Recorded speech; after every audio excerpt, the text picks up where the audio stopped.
Unless sufficient evidence is presented, we must assume that Great Britain has fabricated these accusations in order to broaden the already widening rift between Russia and the Western Bloc, Walt Peretto from Washington told the Tasnim News Agency. Walt Peretto is an American writer, researcher, analyst, and sociopolitical psychologist. He writes for several news magazines.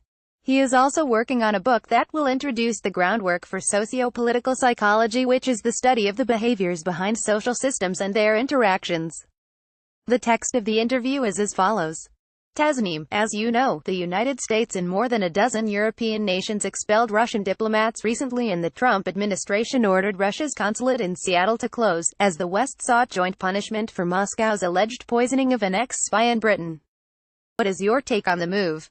Peretto, according to the Russian ambassador to the UK Alexander Yakovenko, the British government has yet to present evidence to back up their accusations that Moscow is responsible for the attempted murder of ex-Russian spy Sergei Skripal and his daughter, on British soil.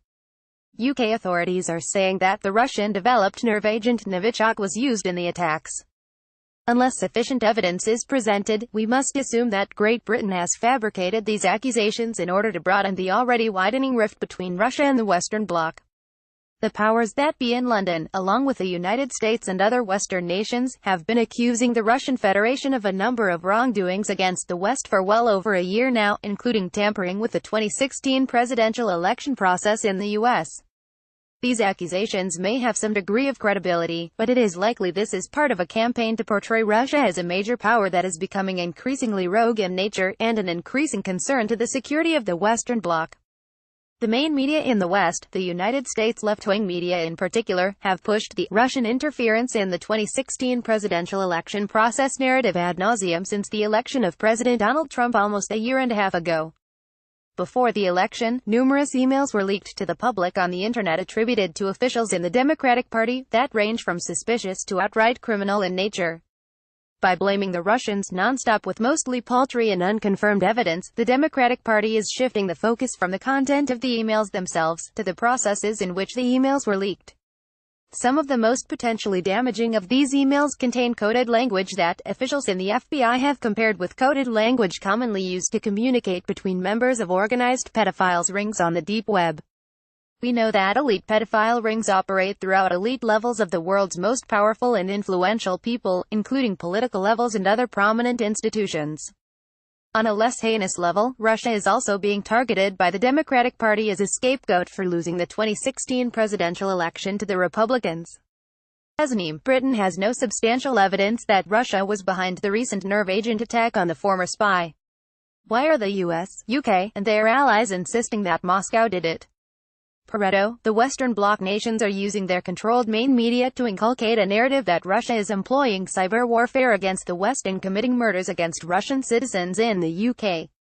Whether or not there is any factual basis to these accusations remains to be seen, but it is clear that the Western Bloc is controlled at their highest echelons by pathological groups that orchestrate Western political processes, economies, foreign policies, and intelligence operations from power centers based primarily in the city of London, Washington, D.C. and Tel Aviv, with ancillary subcenters throughout Europe, the Commonwealth nations, and various nations in the Middle East, including Saudi Arabia and some of the peripheral kingdoms on the Arabian Peninsula, along with points in Africa and Asia. Together, these territories comprise nations already engulfed and in line to become part of a one-world system of dominance and control by a pathological elite that some people call the New World Order. These plans include the eventual subjugation of all nations, and all of the world's people and material resources by global organized psychopathy. Today, there are some nations that remain outside of this order who will be targeted for propaganda, false flags and other intelligence operations, and direct violent conflict. Russia is one of these nations, along with Syria, Iran, Yemen, and likely China to some degree, along with any other remaining independent nations.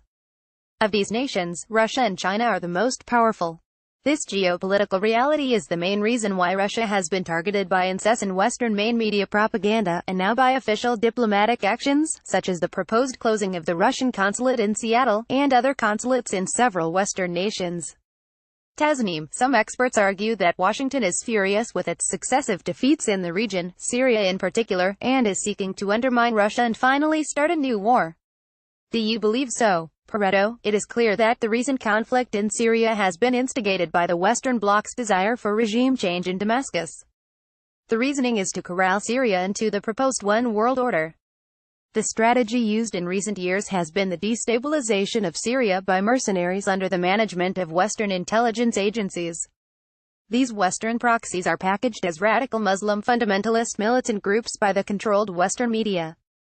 The tragedy is that the people of Syria are being terrorized, maimed, and killed by these Western proxies that are called Daesh, ISIS, ISIL, IS or Al-Qaeda in Western propaganda media outlets.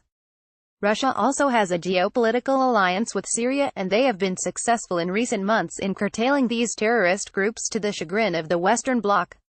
This can be seen as another reason to target Russia, but I don't believe this is the main reason behind the demonization of Russia by the West. Logically, the Western-controlled media would not want to emphasize, or bring light to, the fact that terrorism in the Middle East is a Western-manufactured phenomenon.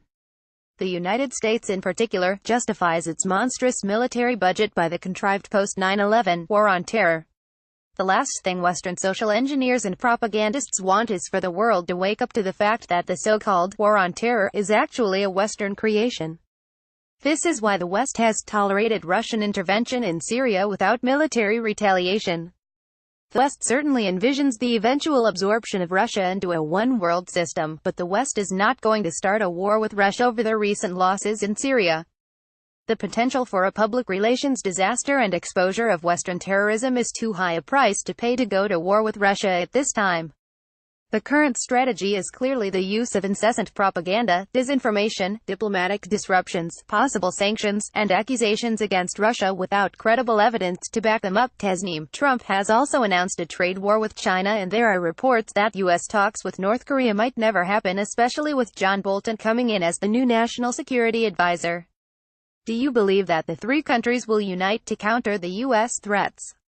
Peretto, the appointment of John Bolton as National Security Advisor adds a seasoned criminal to Trump's arsenal of strategists and architects vying for the implementation of a one-world system of complete dominance and control over humanity and the Earth's natural resources.